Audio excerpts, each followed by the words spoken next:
உண்மையிலேயே லட்டுல அந்த மாதிரியான ஒரு சர்ச்சைக்குரிய விஷயங்கள் கலந்துருக்கா, செஞ்சவங்க மேல நடவடிக்கை எடுங்க, கைது பண்ணுங்க, திருப்பி வராம அதை தடுத்துட்டு பாட்டுங்க. சுப்ரீம் கோர்ட் அதான் கேட்குது. விசாரணை கமிஷன் அறிக்கை கொடுக்கறதுக்கு முன்னாடியே நீங்க ஏன் பிரஸ்ஸை பார்த்து சொன்னீங்க, நீங்க யார் இதை கன்ஃபார்ம் பண்றீங்கன்றார். நீங்க ஏன் ஆந்திராவில் இருக்கக்கூடிய ஒரு லேப்ல கொடுத்து பண்ணல, நேஷனல் இன்ஸ்டிடியூட்ல கொடுத்து ஏன் பண்ணல? லட்டை வச்சு மத உணர்வுகளை வச்சு நீங்க அரசியல் பண்றீங்களா? விசாரணை கமிஷன் அமைக்கிறதுக்கு முன்னாடியே இதுல கலப்படம் பண்ணிருக்கு, நீங்க எப்படி கன்ஃபார்ம் பண்ணலாம்? லட்டு சென்சிட்டிவான இஷ்யூ அப்படின்னு சொன்ன ஒரு காரணத்திற்காக தமிழ்நாட்டை சேர்ந்த நடிகர் கார்த்தியை பலவந்தமாக மன்னிப்பு கேட்க சொன்னாங்க. ஜெகன்மோகன் ரெட்டி அடுத்து எந்திரிக்கவே கூடாது அப்படிங்கிற ஒரு அரசியலை பண்ணாங்க. ஆந்திராவில் இருக்கக்கூடிய பெரும்பாலானவர்கள் ஷாக்கா பார்க்குறாங்க. சந்திரபாபு நாயுடா இந்த அரசியல் பண்றாரு, இதுக்கு அவங்களுக்கு நாங்கள் ஓட்டு போட்டோம். யாருடைய குரல் இது, யார் இப்படிலாம் பேசுவாங்கிறது தெரியும். இப்போ யாரோட கூட்டணி வச்சிருக்காங்கிறதும் நம்ம எல்லாருக்கும் தெரியும். நேர்களுக்கு வணக்கம். இன்று நம்ம நேர்காணல்ல நம்மோடு இணைந்திருக்கிறார் பத்திரிகையாளர் திரு சுபேர் அவர்கள். வணக்கம் சார். வணக்கம். திருப்பதி லட்டு பிரச்சனைக்காக இப்போ சுப்ரீம் கோர்ட் சந்திரபாபு நாயுடு அவர்களுக்கு கண்டனம் தெரிவிச்சிருக்காங்க. அதாவது இந்த மாதிரி ஒரு லட்டுல இந்த மாதிரியான அடல்ட்ரேஷன் ஆயிருக்கு அப்படிங்கிறத ஒரு ஆதாரமே இல்லாம நீங்க எப்படி நேரா பிரஸ் கிட்ட போய் கேட்பீங்க, பிரஸ் கிட்ட போய் சொல்லுவீங்க, உங்களுடைய கருத்தை எப்படி பகிர்வீங்க அப்படின்னு சொல்லி சுப்ரீம் கோர்ட் சந்திரபாபு நாயுடு அவர்களுக்கு எதிர்ப்பு தெரிவிச்சிருக்கு. இதை பத்தி உங்களுடைய கருத்து என்ன சார்? இல்லை, சுப்ரீம் கோர்ட் இந்த வழக்கு சுப்ரீம் கோர்ட்டுக்கு போகுது. பொதுநல வழக்காக 2 பேர் போடுறாங்க. சுப்பிரமணிய சாமியும் இந்த வழக்கு போடுறாரு. அந்த வழக்கு இன்னைக்கு விசாரணைக்கு வருது. விசாரணைக்கு வந்த பிறகு இந்த வழக்கை எடுத்த சுப்ரீம் கோர்ட் நீதிபதி அடுக்கடுக்கான பல கேள்விகளை கேட்குறாங்க. ஒரு ஜூலை மாதம் வந்த ரிப்போர்ட் இது. நீங்கள் ஒரு லேவலில் கொடுத்து ஒரு சர்டிஃபிகேட் வாங்கி வச்சுருக்கீங்க. அந்த சர்டிஃபிகேட்டின் அடிப்படையில் ஜூலை மாதம் வந்ததை நீங்கள் தொடர்ந்து 2 மாதம் கழித்து இதை நீங்கள் முதல்ல ப்ரெஸ்ஸுக்கு தான் கொடுக்குறீங்க. அப்போ ஏன் லட்டை வச்சு இந்த மத உணர்வுகளை வச்சு நீங்கள் அரசியல் பண்ணுறீங்களா அப்படின்னு அடுக்கடுக்கான கேள்விகளுக்கு எந்த அடிப்படையில் சொல்கிறீங்க? எத்தனை பேர் டெண்டர் கொடுத்துருக்காங்க? விசாரணை கமிஷன் அமைக்கிறதுக்கு முன்னாடியே இதில் கலப்படம் பண்ணியிருக்கு, நீங்கள் எப்படி கன்ஃபார்ம் பண்ணலாம் அப்படின்னு நிறைய கேள்விகளை கேட்குறாங்க. அது நியாயமான கேள்வி. பலரும் இதை பேசுகிறதுக்கு தயங்கிட்டு இருந்தாங்க. லட்டு சென்சிட்டிவான இஷ்யூ அப்படின்னு சொன்ன ஒரு காரணத்திற்காக தமிழ்நாட்டை சேர்ந்த நடிகர் கார்த்தியை பலவந்தமாக மன்னிப்பு கேட்க சொன்னாங்க. நடந்துச்சு. அங்கே பவன் கல்யாணம்லாம் பார்த்தா அங்கே அந்த கோயிலை உருண்டு பிறண்டு ஒரு சாமியார் கோலத்தில் இதை வைத்து முழுக்க ஜெகன்மோகன் ரெட்டியை காலி பண்ணக்கூடிய ஜெகன்மோகன் ரெட்டி அடுத்து எந்திரிக்கவே கூடாது அப்படிங்கிற ஒரு அரசியலை பண்ணாங்க. எப்பயுமே இந்த மத ரீதியாக விஷயம் ஒரு சென்சிட்டிவான விஷயம். அது நீங்கள் ட்ரிகர் கை வைக்கிறப்பனா பயங்கரமாக ட்ரிகர் ஆகும். அதை இவங்க என்ன பண்ணாங்கன்னா ஒட்டுமொத்தமாக இனி அடுத்து ஜெகன்மோகன் ரெட்டி அங்கே ஆந்திராவில் அரசியலே செய்யக்கூடாது அப்படிங்கிறத உச்சகட்டமாக என்ன பண்ணுறாங்கன்னா இந்த விஷயத்தை கையில் எடுக்கிறாங்க.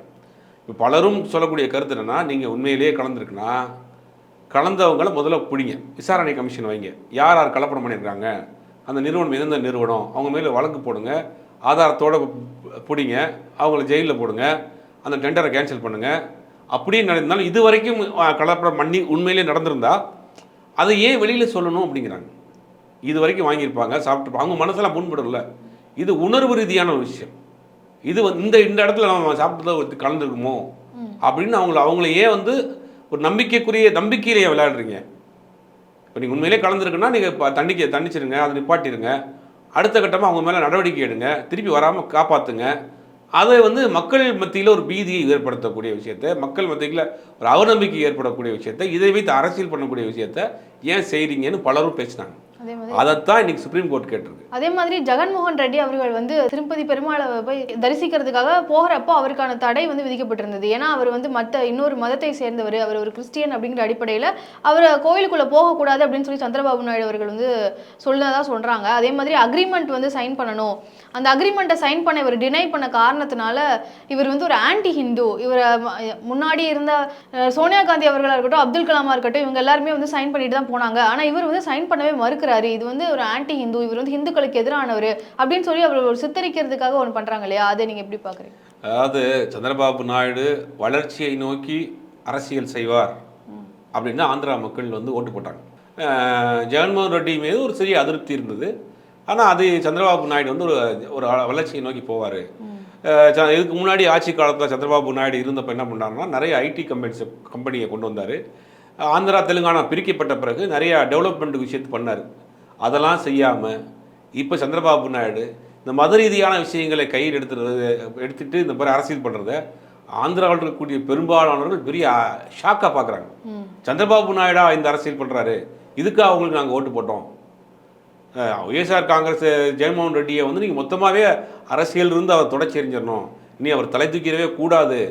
வந்ததுலேருந்து இந்த 3 மாதம் அதை மட்டும் தான் செய்கிறாங்க. ஒய்எஸ்ஆர் காங்கிரஸுடைய ஆட்களை வந்து கைது பண்ணுறது, வழக்கு போடுறது, அவருடைய ப்ராப்பர்ட்டி இடிக்கிறது. நீங்கள் உச்சபட்சம் அவர் படிக்க வேலை என்னன்றான்னா இந்த மாதிரியான ஒரு விஷயம் கொண்டு வராங்க.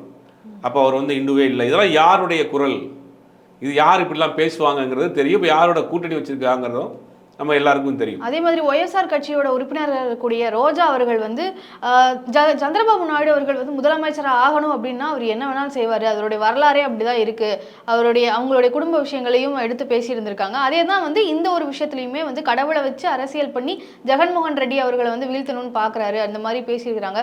ஸோ அதே இதை தான் சுப்ரீம் கோர்ட்டும் இப்போ வந்து நீங்கள் அரசியல் இதை வச்சு பண்ணாதீங்க அப்படின்னு தான் சொல்லியிருக்காங்க. ஸோ அப்போ ஒய்எஸ்ஆர் கட்சியுடைய அந்த ஒரு அவங்களுடைய வாக்குவாதம் தானே இதில் வெற்றி பெற்றிருக்கு அப்படின்ற மாதிரி தான். பொதுவாக மக்களினுடைய கணிப்பு காமனாக இருக்கக்கூடிய மக்கள் இருப்பாங்க இல்லையா. இப்போ ஆந்திராவை எடுத்துகிட்டு ஆந்திராவில் ஒய்எஸ்ஆர் கட்சியில் இருக்கிற ஆட்களும் இருப்பாங்க, சந்திரபாபு நாயுடைய கட்சியில் இருக்க ஆட்களும் இருப்பாங்க, தெலுங்கு தேசத்தில் இருக்க ஆட்களும் இருப்பாங்க. 2 பேருக்கு மாறி மாறி காமனான பீப்புள்ஸ் இருப்பாங்கல்ல. அவங்களுடைய தாட்டுனா இதை வச்சு ஏன் நீங்கள் அரசியல் பண்ணுறீங்க, உண்மையிலேயே லட்டில் அந்த மாதிரியான ஒரு சர்ச்சைக்குரிய விஷயங்கள் கலந்துருக்கா, நீங்கள் செஞ்சவங்க மேலே நடவடிக்கை எடுங்க, கைது பண்ணுங்கள், திருப்பி வராமல் அதை தடுத்துட்டு பாட்டுங்க. ஒரு விசாரணை கமிஷன் போட்டிருக்காங்க. சுப்ரீம் கோர்ட் அதான் கேட்குது, விசாரணை கமிஷன் அறிக்கை கொடுக்கறதுக்கு முன்னாடியே நீங்கள் ஏன் ப்ரெஸ்ஸை பார்த்து சொன்னீங்க, நீங்கள் யார் அதை கன்ஃபார்ம் பண்ணுறீங்கன்றாங்க.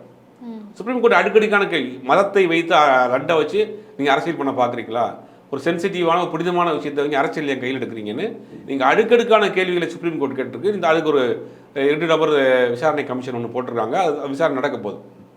இதை பொறுத்த வரைக்கும் ரோஜா அவர்கள் வந்து கேட்கக்கூடிய கேள்வி ஒரு நியாயமான ஒரு கேள்வி தான். அவங்க தரப்புலேருந்து கேட்குறாங்க.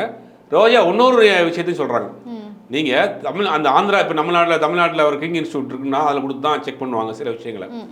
அதே மாதிரி ஆந்திராவுக்கும் சில இன்ஸ்டியூட்லாம் இருக்கும்.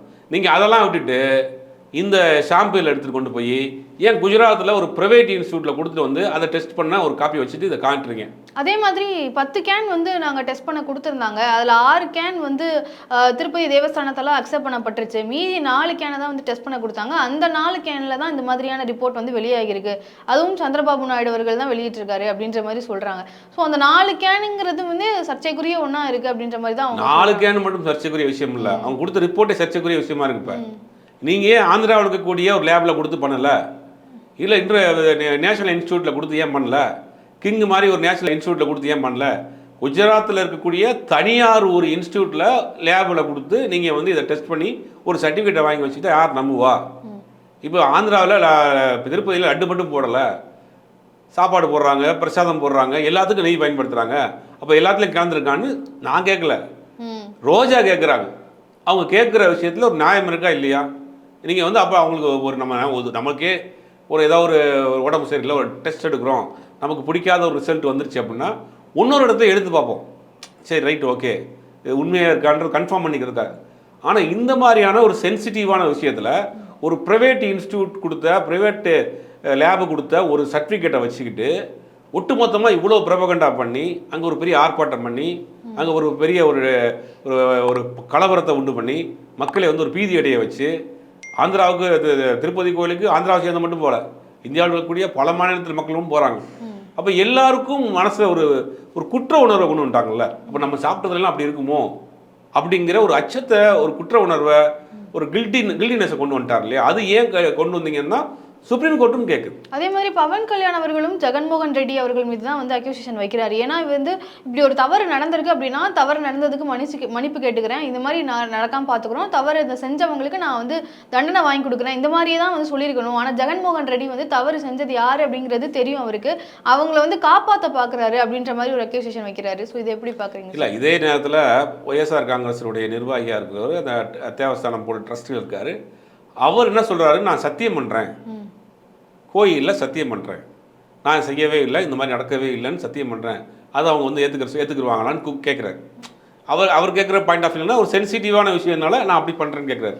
பட் இவங்க நேரடியாக யார் சொல்கிறதுன்னு கேட்கல, இவங்க நேரடியாகவே வந்து மக்களை சந்திக்க ஆரம்பிச்சிட்டாங்க, மக்கள்கிட்ட பீதியை உண்டு பண்ணிட்டாங்க, பத்திரிகையாளர் சந்திச்சிட்டாங்க, கோயிலை வந்து சுத்தம் பண்ணுறாங்க, கோயிலில் விரதம் இருக்கிறாரு, 11 நாள் நான் விரதம் இருக்க போகிறேன்றாரு, பேசுகிற எல்லாருமேலையும் பாய்கிறாரு.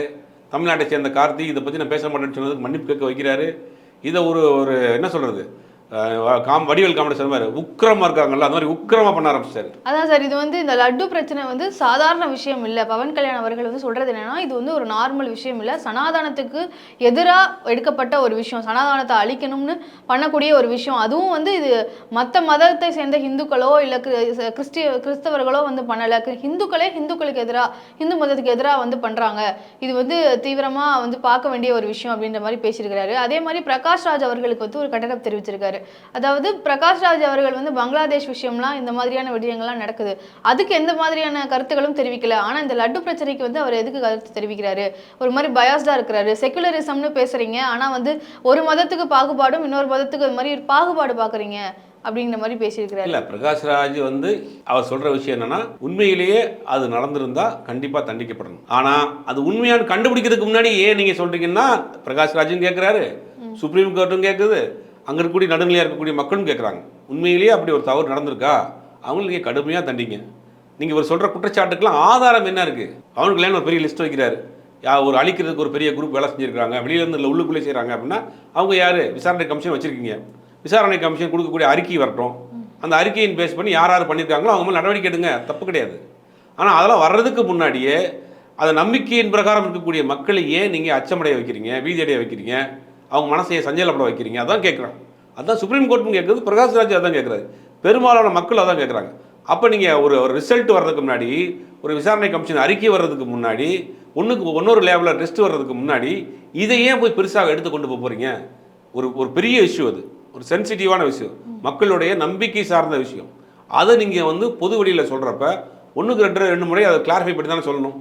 எடுத்தவொடனே நீங்கள் வந்து அறகுறையாக வந்து அதை வந்து நீங்கள் வந்து பொது வழியில் சொல்கிறது வந்து எந்த விதத்தில் நியாயம்? பத்திரிகையாளரிடம் ஏன் சந்திச்சு இந்த செய்தியை சொன்னீங்கன்னு சுப்ரீம் கோர்ட் கேட்குது.